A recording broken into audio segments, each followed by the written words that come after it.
قال رب اغفر لي ولأخي وأدخلنا في رحمتك وأنت أرحم الراحمين.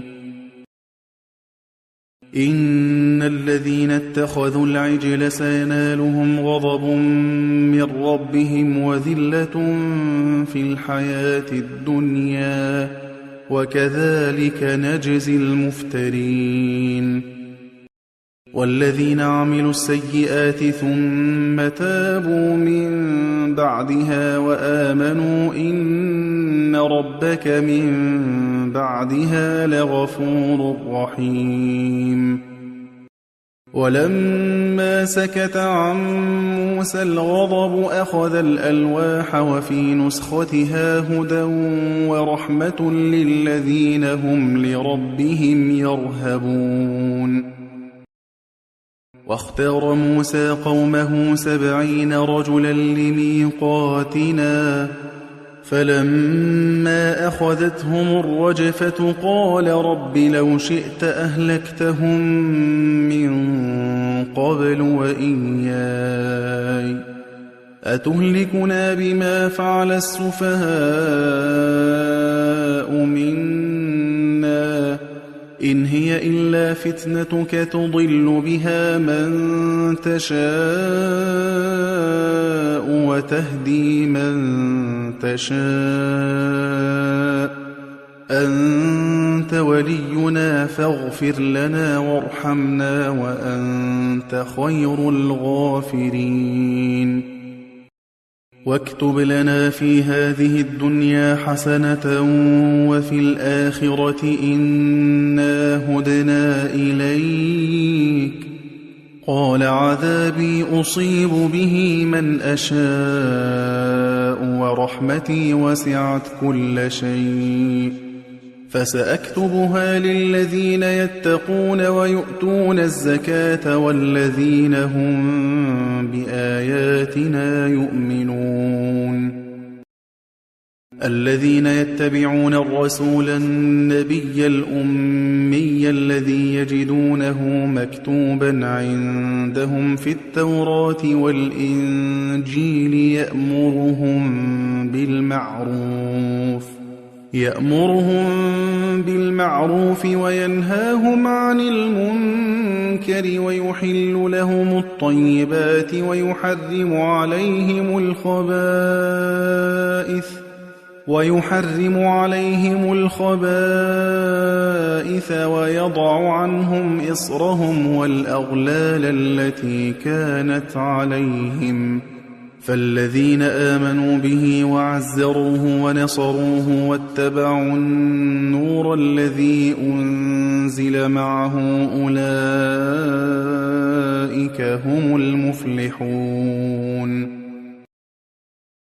قل يا أيها الناس إني رسول الله إليكم جميعا الذي له ملك السماوات والأرض لا إله إلا هو يحيي ويميت فآمنوا بالله ورسوله النبي الأمي الذي يؤمن بالله وكلماته واتبعوه لعلكم تهتدون.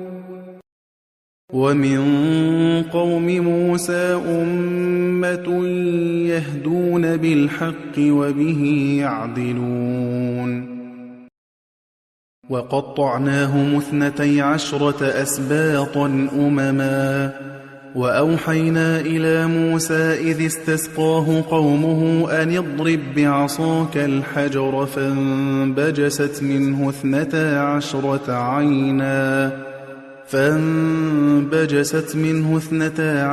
عينا قد علم كل أناس مشربهم وظللنا عليهم الغمام وأنزلنا عليهم المن والسلوى كلوا من طيبات ما رزقناكم وما ظلمونا ولكن كانوا أنفسهم يظلمون. وإذ قيل لهم اسكنوا هذه القرية وكلوا منها حيث شئتم وقولوا حطة وادخلوا الباب سجدا نغفر لكم خطيئاتكم سنزيد المحسنين. فبدل الذين ظلموا منهم قولا غير الذي قيل لهم فأرسلنا عليهم رجزا من السماء بما كانوا يظلمون. واسألهم عن القرية التي كانت حاضرة البحر إذ يعدون في السبت إذ تأتيهم حيتانهم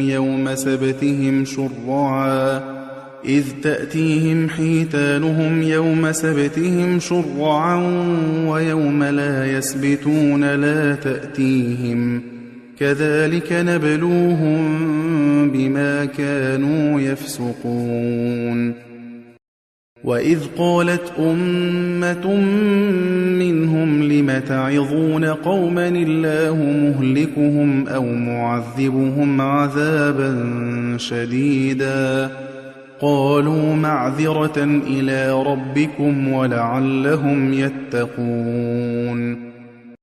فلما نسوا ما ذكروا به أنجينا الذين ينهون عن السوء وأخذنا الذين ظلموا بعذاب بئيس بما كانوا يفسقون. فلما عتوا عما نهوا عنه قلنا لهم كونوا قردة خاسئين. وإذ تأذن ربك ليبعثن عليهم إلى يوم القيامة من يسومهم سوء العذاب إن ربك لسريع العقاب وإنه لغفور رحيم. وقطعناهم في الأرض أمما منهم الصالحون ومنهم دون ذلك وبلوناهم بالحسنات والسيئات لعلهم يرجعون. فخلف من بعدهم خلف ورثوا الكتاب يأخذون عرض هذا الأدنى ويقولون سيغفر لنا وإن يأتهم عرض مثله يأخذوه. ألم يؤخذ عليهم ميثاق الكتاب ألا يقولوا على الله إلا الحق ودرسوا ما فيه والدار الآخرة خير للذين يتقون أفلا تعقلون. والذين يمسكون بالكتاب وأقاموا الصلاة إنا لا نضيع أجر المصلحين.